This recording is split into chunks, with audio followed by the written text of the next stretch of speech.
Hello students. कल जो lecture आपको कराया गया था तो वो आप कर ही चुके हैं,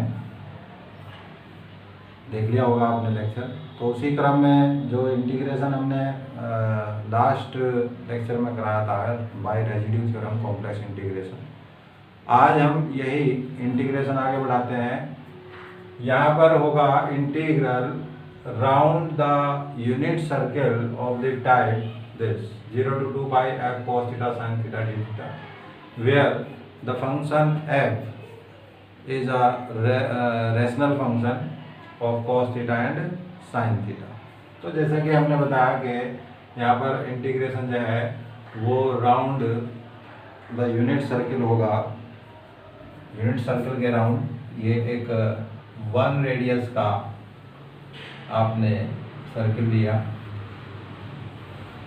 देखिए पहले तो इसको समझा देते हैं आपको कि इसका इक्वेशन क्या होता है in complex form. This is an angle theta and radius if r, तो this point x y is given by r cos theta. देखिएगा कैसे ये परपेंडिकुलर डिस्टेंस आपने यहाँ पर ली, तो ये हॉरिजॉन्टल जो डिस्टेंस है from the origin o to t ये आर हो गया, and o to a is r cos theta and a to p is r sine theta. तो ये कोऑर्डिनेट है आपके पास r cos theta r sine theta. Because of the complex number z is written by x equal to x plus iy, where x is r cos theta and I as it is y r sin theta. So taking r common and cos theta plus iota sin theta, Euler formula e to the power iota theta z equals to। तो ये होता है in complex form जो circle का equation है z equal to R E to the power iota theta. आप इसको equation की फॉर्म में अगर लिखेंगे तो इसकी मोड वैल्यू ले लीजिएगा, mod z equals to R. इसका मॉडुलस करेंगे तो R square cos square theta plus R square sine square theta, R square common cos square plus sine square हो जाएगा 1, तो आर कॉमन बाहर हो जाएगा, तो ये हो गया आर। तो mod of z equals to R. तो यहाँ पर r की वैल्यू हम क्या ले लेते हैं, r इजिकल टू 1, तो ये यूनिट रेडियस का सर्किल हो जाएगा। तो फिर z की वैल्यू क्या बनती है e to the power iota theta, z equals to e to the power iota theta and dz e to the power iota theta into i d theta. So d theta की value यहाँ से आपको मिल जाएगी dz upon i into e to the power iota theta. So d theta will be dz upon i z। तो ये कुछ values हैं जो हमेशा पुट करनी होंगी क्वेश्चन के अंदर। z equals to e to the power iota theta, जो कि यूनिट सर्किल है। यूनिट सर्किल के लिए हमेशा z की वैल्यू क्या लेंगे e to the power iota theta and d theta को dz upon i। And now because cos theta and sin theta is a rational function, so you can write cos theta equals to e to the power iota theta plus e to the power minus iota theta by 2। तो 1 by 2 this is z and plus 1 by z, and similarly sin of theta will be half of e to the power iota theta यानी z होता है, और फिर minus e to the power minus iota theta, this is 1 by z। तो ये है cos of theta और sin of theta की वैल्यू। तो जब भी इस टाइप का इंटीग्रेशन होगा उसको z में कन्वर्ट करने के लिए ये हमें ट्रांसफॉर्मेशन यूज करनी होगी, cos थीटा और sin theta and d theta is dz by i। तो इसको हम यूज करेंगे और उसके बाद इंटीग्रेशन को सॉल्व करेंगे। जैसे कि हम फर्स्ट टाइप ले लेते हैं यहाँ पर number 1।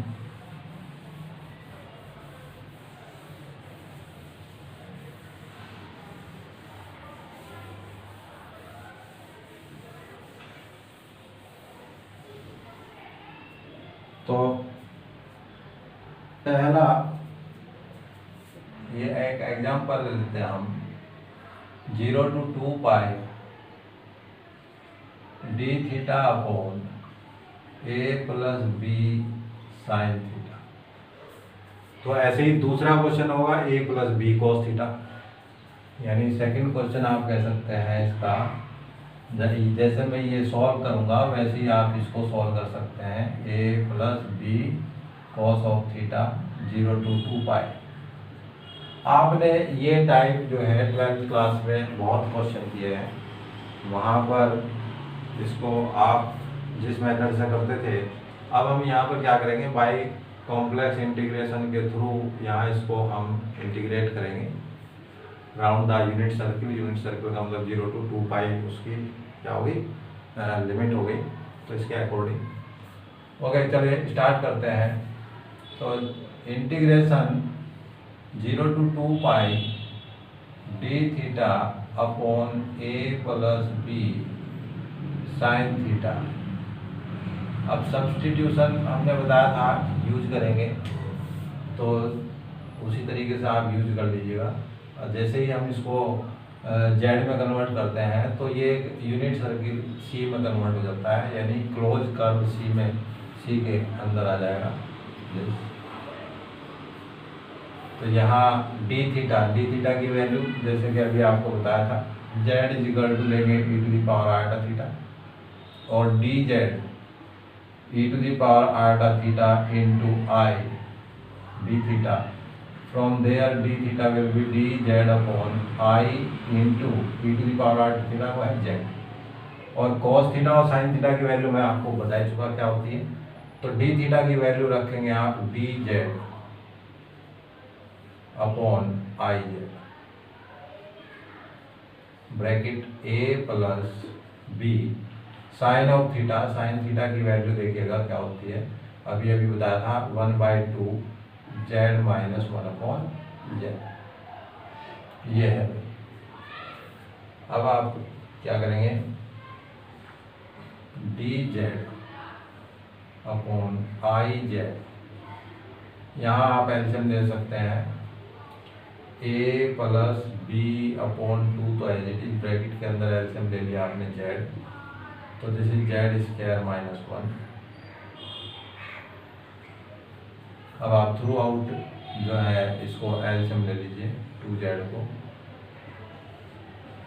dz upon i Z, 2z आपने थ्रू आउट एल्सियम लिया तो 2az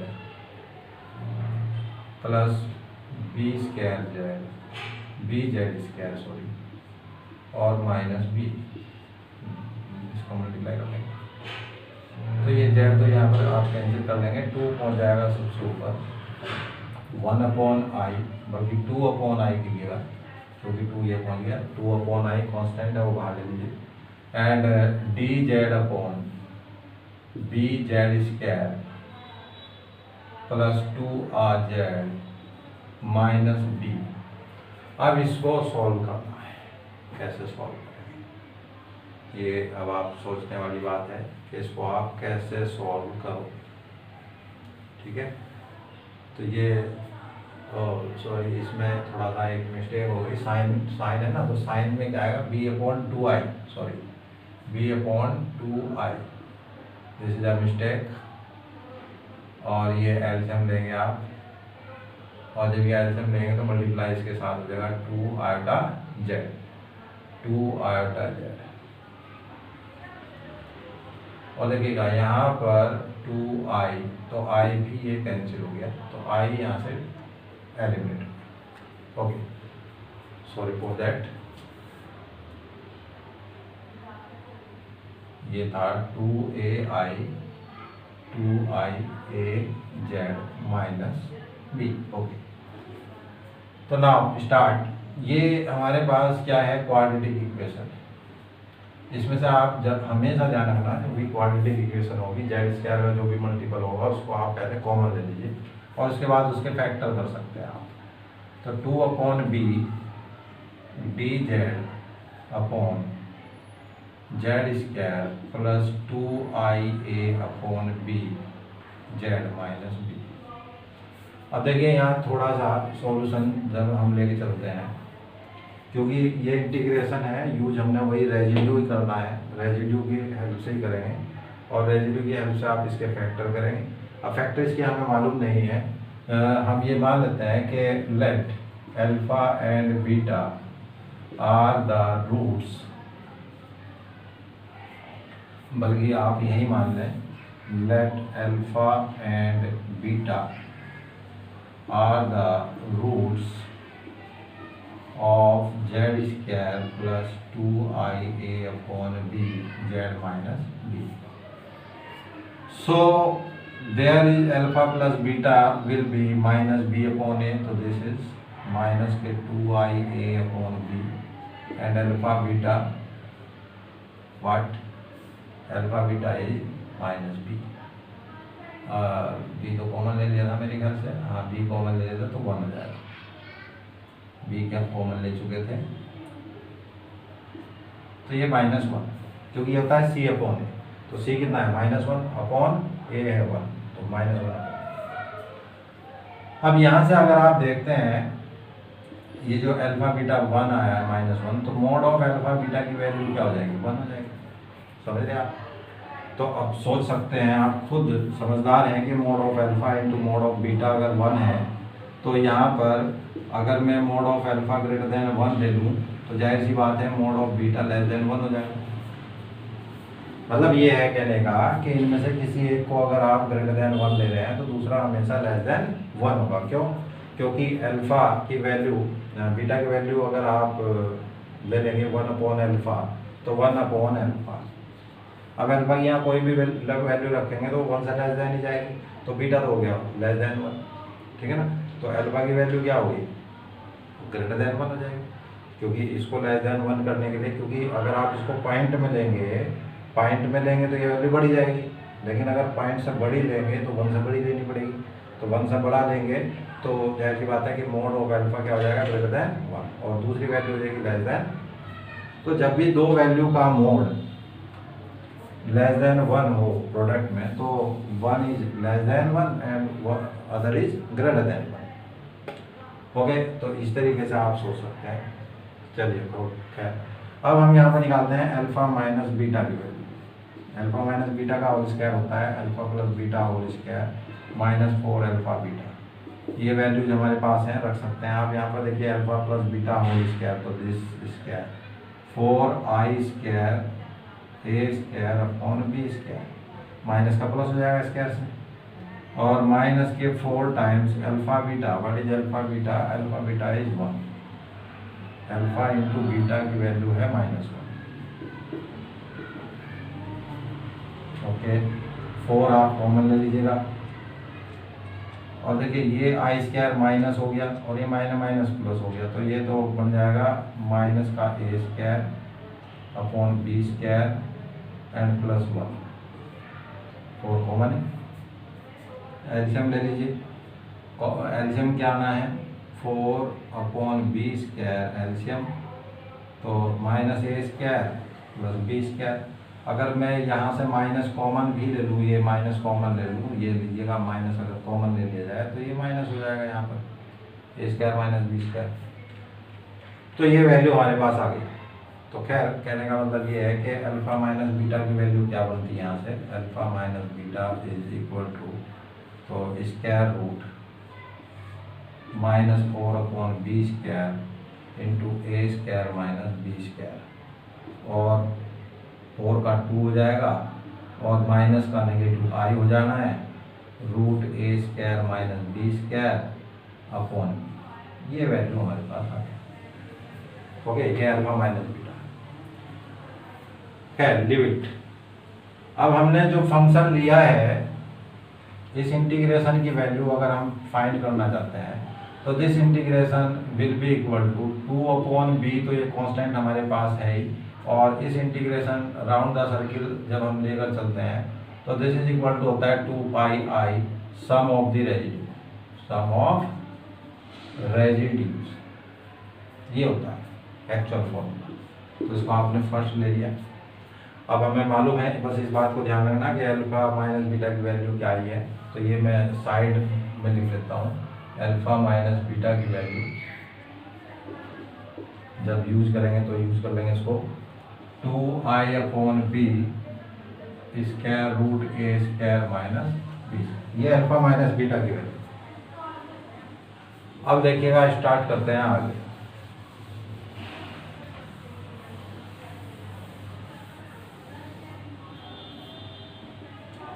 तो हेयर एफ जेड जो हमने फंक्शन लिया था वो लिया है 1/z square plus 2ia/b Z minus 1, और इसके रूट्स हमने क्या लिए हुए हैं, alpha beta. So you can take it alpha minus beta, sorry Z minus alpha into Z minus beta. तो अल्फा बीटा अगर इसके रूट्स हैं, अल्फा बीटा की वैल्यू वहाँ से मिल जाएगी हमें। अल्फा बीटा के रूट्स जब हैं हमारे पास, इस इक्वेशन के रूट्स हैं, तो किसी भी इक्वेशन को उसके रूट्स के प्रोडक्ट की फॉर्म में आप लिख सकते हैं, Z minus alpha into Z minus beta. तो ये इसकी वैल्यू होगी। तो कहने का मतलब एफ जेड हमारे पास ये वाला फंक्शन है। तो अब आप रेजिड्यू निकाल सकते हैं दोनों वैल्यू पर, अल्फा एंड बीटा। तो दोनों वैल्यूज पर आप रूट्स निकालिए। अब देखना ये है कि यहाँ हम जो रेजिड्यू निकालेंगे अल्फा और बीटा पर, एग्जिस्ट कौन सा करता है। अल्फा को हमने लिया क्या, ग्रेटर देन 1, मतलब किसी एक को ले सकते हैं, चाहे वो अल्फा की ले लो चाहे आप बीटा की ले लो। मान लिया आपने बीटा को ग्रेटर देन 1 ले लिया, अल्फा को लेस देन 1 ले लिया, तो भी कोई फर्क नहीं पड़ना है, क्योंकि एक वैल्यू ग्रेटर देन 1 होगी तो दूसरी वैल्यू लेस देन 1 हो जाएगी। तो किसी एक को आप कंसिडर करके चलें। तो यहाँ पर अब आपने देख लीजिए कौन सा क्या कंसिडर किया आपने, कि बीटा ग्रेटर देन 1 कंसिडर कर लिया, अल्फा लेस देन 1। तो अल्फा तो एग्जिस्ट कर गया, क्योंकि इसकी जो रेडियस है वो कितनी है, 1 है। तो लेस देन 1 जो वैल्यू होगी वो तो यहाँ पर क्या होगी, लाई कर जाएगी, क्योंकि ये जेड की तो वैल्यू है, जेड इक्वल टू अल्फा, और ये भी जेड इक्वल टू बीटा, और जेड की वैल्यू ग्रेटर देन 1 हो जाएगी, तो वो आउट ऑफ द सर्किल हो जाएगी। तो उस पर रेजिड्यू की हमें जरूरत नहीं, तो हमें किस पर जरूरत है, अल्फा पर जरूरत है। तो रेजिड्यू आप फाइंड कर लीजिए at z equal to alpha. तो residue at z equals to alpha, yes, which is given by equal to limit z tends to alpha z minus alpha into 1 by z minus alpha into z minus beta। तो ये cancel हो गया। अब आप z की value alpha रख दीजिए, तो 1/अल्फा माइनस बीटा। तो देखिए अल्फा माइनस बीटा बन गया। अल्फा माइनस बीटा की वैल्यू आपके पास रखी हुई है, तो वो रख दीजिएगा। तो ये 1/2i/b, तो b यहाँ आ जाएगा square root a square minus b square a. तो ये हमारे पास रेजिड्यू आया। तो बीटा पर तो हमें निकालना नहीं है, अल्फा अल्फा पर निकालना है, तो a की रेजिड्यू आएगा। तो सम ऑफ द रेजिड्यू में क्या आ जाएगा, ये वैल्यू आ जाएगी। So the integration 0 to 2 pi d theta upon a plus b sine of theta equal to किसके आया हुआ है, देखिए ये आया हुआ है 2 to the 4 pi i/b into sum of the residue, and sum of the residue आपके पास है b/2i root a square minus b square. ये b कैंसिल आउट, i और 2 कैंसिल हो जाएगा, 2 to the 4, तो this is equal to 2 pi root a square minus b square. तो ये वैल्यू हमारे पास इस इंटीग्रेशन की वैल्यू। और जब आप इसकी वैल्यू फाइंड करेंगे तो इसकी वैल्यू भी यही आएगी, 0 to 2 pi d theta upon a plus b cos theta. ऐसे ही बिल्कुल सेम प्रोसीजर से करेंगे तो यही वैल्यू आएगी। इसमें हमेशा ध्यान रखने हैं, साइन थीटा कोस थीटा को जेड में कन्वर्ट कर लीजिए, जेड में, और डी थीटा को डी जेड में कन्वर्ट कर लीजिए। ये वैल्यू रखने के बाद जेड स्क्वायर का जो भी कोएफिशिएंट है आप उसे कॉमन ले लीजिए, ठीक है ना।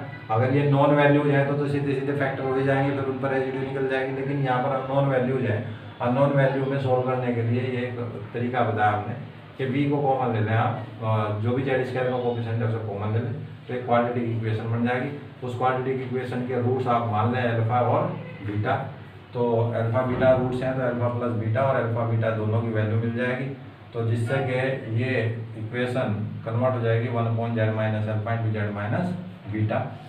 यहाँ पर अल्फा को लेस देन 1 मान लीजिए और बीटा को ग्रेटर देन 1 मान लीजिए। तो जो होगा अल्फा लाई कर जाएगा, एग्जिस्ट कर जाएगा, और बीटा जो है वो एग्जिस्ट नहीं करेगा। तो अल्फा पर रेजिड्यू निकाल लीजिएगा, क्योंकि ये इंटीग्रेशन इक्वल हो जाता है 2/b, ये तो एच डी है constant 2πi sum of the residue. तो यहाँ जितने भी रेजिड्यू आएंगे उनका सम यहाँ पर आपने रखना है, तो इंटीग्रेशन की वैल्यू आ जाएगी। और ये इंटीग्रेशन है इसके इक्वल, तो उसकी वैल्यू आप लोग। अब देखिए जैसे कि हमने बताया कि इसकी और 0 to 2π d theta upon a plus b cos of theta, इन दोनों की वैल्यू क्या होगी 2π upon root a square minus b square. अब इसको वेरीफाई कर लेते हैं। देखिए जो न्यूमेरिकल क्वेश्चंस हैं, जो जहाँ पर a और b की वैल्यू गिवन होगी, तो वो सीधे सीधे इस फॉर्मूले से भी निकल जाएंगे, ठीक है ना। वैसे तो सॉल्व करने का तरीका है, वो भी बताएंगे आपको कि कैसे करेंगे।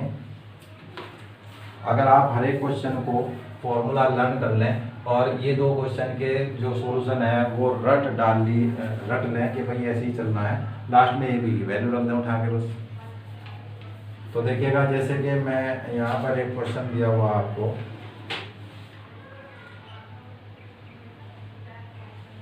जीरो टू 2π, इस पर डिपेंड क्वेश्चन है, D theta upon 5 minus 3 cos theta. और दूसरा क्वेश्चन भी लिख देता हूँ, साइन की फॉर्म में लिख देता हूँ। चलो 0 to 2π d theta upon 5 minus 3 cos of theta, 5 minus 4 sine theta, ये साइन की फॉर्म में है। अब इन दोनों के रिजल्ट देखिएगा आप कैसे निकालते हैं। हमने बताया इन दोनों का रिजल्ट यही आएगा। तो ए और बी की वैल्यू पहले क्वेश्चन में देखिएगा, सॉल्यूशन इसके लिए ए की वैल्यू कितनी है 5 और बी की वैल्यू कितनी है -3। तो वी नो दैट कि 0 to 2π d theta upon 5 minus 3 cos of theta equal to होता है 2π upon square root a square minus b square. a square हो गया 25 माइनस b स्क्वायर माइनस 3 का स्क्वायर 9, तो 2π अपॉन रूट 16, तो दिस इज 2π अपॉन 4, तो pi by मिला के देख लेना, ये आंसर आएगा। और अगर मैं अब दूसरे की बात करता हूँ, यहाँ पर ये सेकंड क्वेश्चन की बात करते हैं, तो यहाँ पर 0 to 2π, तो this is equal to 2π upon square root a square 25 minus 16 होगा, तो 2π upon square root 9 and 2π by 3। Answer match कर दीजिए।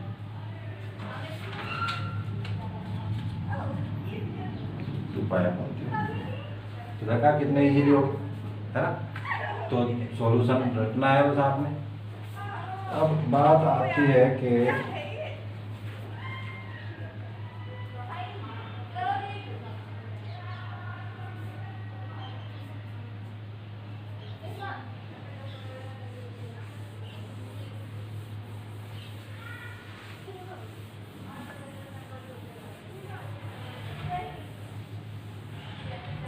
अगर आप इसको सीधा सीधा करना चाहें 0 to 2π d theta upon 5 minus 3 cos theta,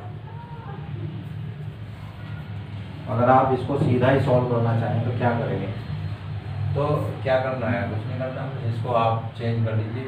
0 to 2π late करते हैं z equal to e to the power iota theta, तो डी जेड इक्वल टू सीधा डी थीटा की वैल्यू लिख दीजिए बस, d Z upon i z, जैसा कि मैंने बताया था। और कॉस थीटा साइन थीटा की वैल्यू आपको जो बताई थी वो यहाँ पर कर दी।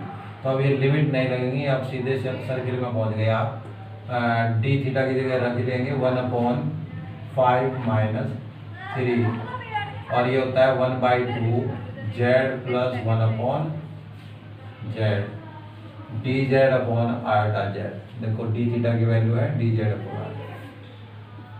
तो under the circle C 1 d Z upon क्या करेंगे आप लोग 5 माइनस 3/2 इसका एलसीएम जेड ले लें पहले, z square plus 1/z into 1/आयोटा जेड। ये थ्रू आउट कॉमन बाहर है। अब 2z आप मल्टीप्लाई कर लें डी जेड अपॉन, देखिए 2z की मल्टीप्लाई तो ये 10z हो गया minus 3z square minus 3 upon 2z, वो पहुंच गया सबसे ऊपर जो एल्सियम दिया, and D Z upon D Z ये रखा हुआ है 1/आयोटा जेड। तो ये जेड से जेड यहाँ पर कैंसिल, तो 2/i आप जो आप कॉमन रख लीजिएगा D Z upon minus 3z square, तो माइनस भी बाहर कॉमन ले लीजिएगा 3z स्क्वायर माइनस के 10z और प्लस का 3, ये बन चुकी है। अब ये इक्वल टू -2/आयोटा, यहाँ से इसके फैक्टर कर लीजिए 3 3 9, तो d Z upon 3z square minus के 9z प्लस के z 9 and plus 3 sorry -1 minus 9 और तो यहाँ से कॉमन जो भी है वो ले लें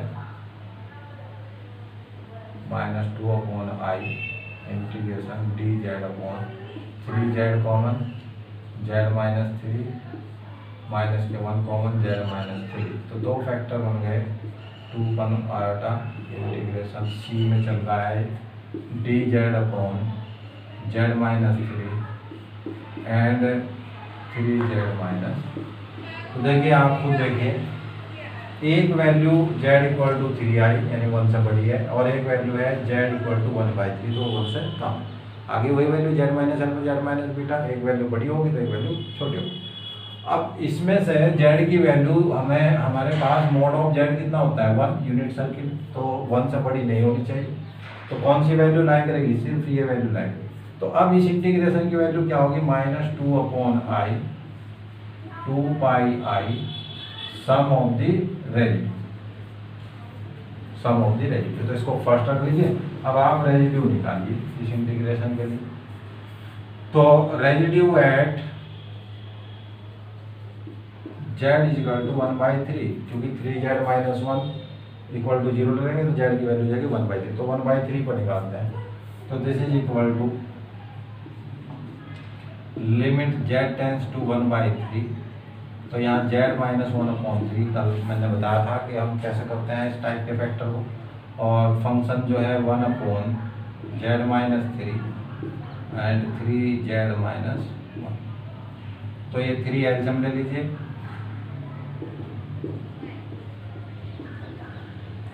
3z minus 1/3 and 1/z minus 3 and 3z minus 1, 3z minus 1 cancel. अब z की वैल्यू 1/3 आप पुट कर सकते हैं, तो 1/3 तो ऑलरेडी यहाँ पर है, और 1/z माइनस 3 तो 1/3 माइनस 3, कोई देखना कोई मिस्टेक ना हो, 1/3 एल्सियम ले लीजिएगा, जो 3 एल्सियम लेंगे वो हो जाएगा यहाँ से कैंसिल, 3 3 जा 9 -9 प्लस 1 तो -8, तो ये वैल्यू मिल गई आपको -1/8। तो ये रेजिड्यू आ गया, ये वैल्यू आप यहाँ रखें। तो इंटीग्रेशन 0 to 2π जो चल रहा था आपका d theta upon 5 minus 3 cos of theta equal to, देखिए इसका इक्वल टू क्या चल रहा है यहाँ पर माइनस के 2/आयोटा 2πi sum of the residue, और सम ऑफ द रेजिड्यू है -1/8। ओके, तो ये जो है i से i कैंसिल हो गया, माइनस प्लस, तो 4π/8 हो गया, 2 to 4, और दिस इज π/1। तो क्लियर हो गया। तो इस टाइप के integration 0 to 2 pi unit circle के अंदर जो क्वेश्चंस हैं, अभी और टाइप के आएंगे। अभी तो जिस टाइप के मैंने 2 टाइप के आपको बताए, a plus B sine theta और a plus B cos theta, बीच में प्लस आ जाए माइनस आ जाए वो मैटर नहीं करता है, कॉस और साइन थीटा की फॉर्म में है। तो ये टाइप के क्वेश्चंस आप करें, कल दूसरे टाइप के क्वेश्चन आपको बताएं। Thank you very much.